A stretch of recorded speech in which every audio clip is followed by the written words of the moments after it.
이 사람이 사는 모습이 결국 인간이 살아가는 모습이라고 생각을 합니다. 우리가 지향해야 되는 모습이고, 이런 가치들을 인생에서 아예 배제해 버린다면 의미를 잃고 공허해질 가능성이 높다, 이런 이야기예요.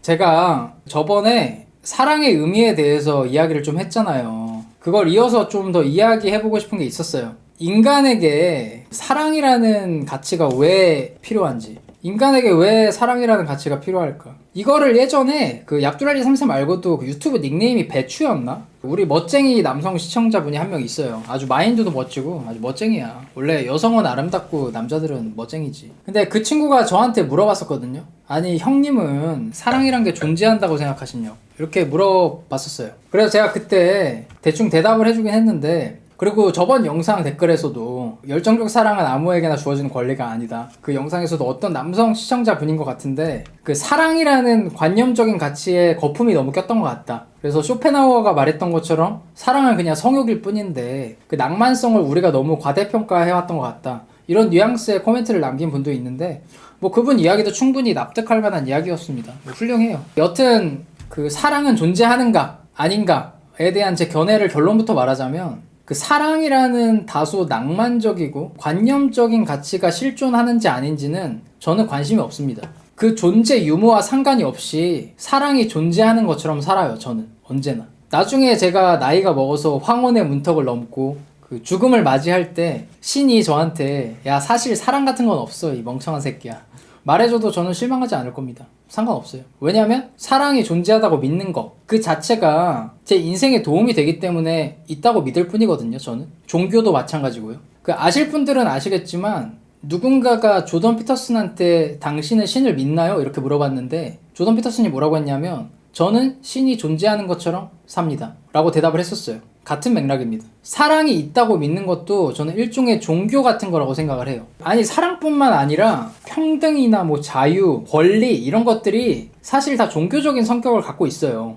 여러분들 그 혹시 자유와 평화의 힘을 믿고 그 가치들을 지향을 하세요? 묻고 싶어요. 여러분들 자유나 평화나 인간의 권리, 천부인권, 이런 것들의 힘을 믿고 그 가치를 지향하고 계세요? 여러분이 이 질문에 네라고 대답을 하셨다면 여러분이 무교라고 해도 사실은 다 종교가 있는 사람들입니다. 왜? 인간의 생존에 필요한 이런 낭만적인 가치, 이런 것들은 사실 다 종교적인 성격을 갖고 있거든. 그리고 인간이 이런 고유의 낭만성을 잃는 순간 삶의 방향성을 잃게 될 수밖에 없다고 생각을 해요. 우울해지고 삶의 원동력이 사라지게 되는 거죠. 이런 낭만적인 가치들이 왜 인간에게 필요한지 제가 설명을 좀 해볼게요. 자, 일단 아들러 개인심리학, 긍정심리학이라고도 하는데 좀 복습을 해보자. 제가 몇 주 전에 했었는데, 여러분들 아들러가 인간을 어떤 존재로 봤죠? 기억나시는 분 있어요, 혹시?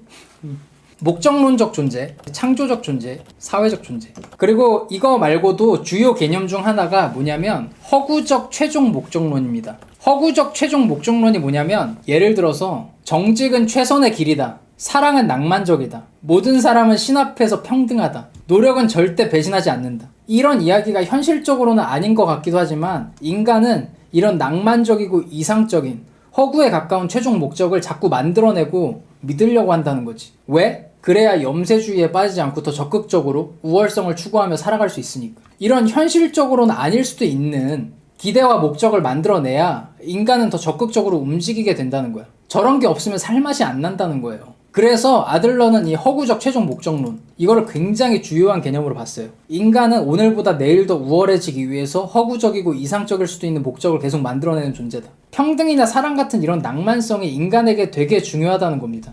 왜냐면 그게 좋은 관계를 만들어주거든. 인간은 이렇게 좋은 관계가 반드시 필요한 사회적 존재인데, 이 낭만성이 없으면 제대로 된 관계를 할 수가 없다는 거예요. 그래서 이런 사랑이니 뭐 평등이니 뭐 행복이니 이런 허구적인 가치들이 쓰레기 같은 음모라든지 아무 의미 없는 환상 같은 게 아니에요. 인간이 더 나아가기 위해서는 이런 낭만적인 가치들이 어느 정도 필요하다는 거지.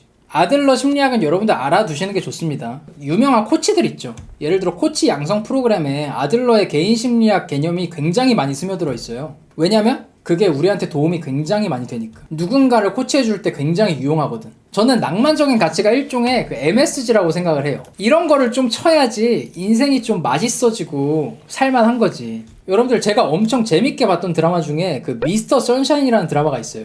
다들 보셨어요? 미스터 선샤인? 그 등장인물 중에 김희성, 변요한 씨가 연기한 김희성 씨가 있는데 드라마에서 이 사람이 사는 모습이 결국 인간이 살아가는 모습이라고 생각을 합니다. 우리가 지향해야 되는 모습이고. 김희성 씨가 드라마에서 굉장히 자주 하는 말이 있어요. 나는 아름답고 무용한 것들을 좋아합니다. 달, 별, 꽃, 바람, 웃음, 농담 이런 것들을. 그러니까 이 사람은 객관적인 사물, 그러니까 유용한 가치들보다는 낭만적이고 다소 무용할 수 있는 그런 관념적이고 관계적인 것들을 사랑한다는 거죠. 융에 따르면 김희성은 여성적인 가치들을 지향하는 사람이야. 자연과 관계. 저는 사람은 이렇게 살아가야 행복해진다고 생각을 해요. 제가 뭐 글을 쓴 게 아니라서 좀 두서없이 이야기를 했지만 정리를 하자면 인간에게는 반드시 이런 관계성이라는 게 필요한데 좋은 관계를 만들기 위해선 뭐 사랑이나 평등이나 자유 같은 낭만적인 가치들이 굉장히 필요하다는 겁니다. 분명히.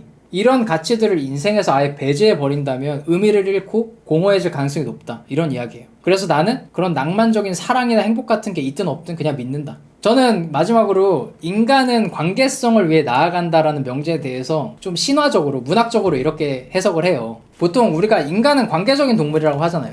우리가 보통 인간은 흙에서 나서 흙으로 돌아간다고 하잖아요. 자연에서 나서 자연으로 돌아간다. 그래서 죽으면 보통 땅에 묻히잖아. 근데 자연이나 대지의 신은 보통 여신이죠. 대지모. 그리고 여성은 보통 관계지향적이라고 합니다.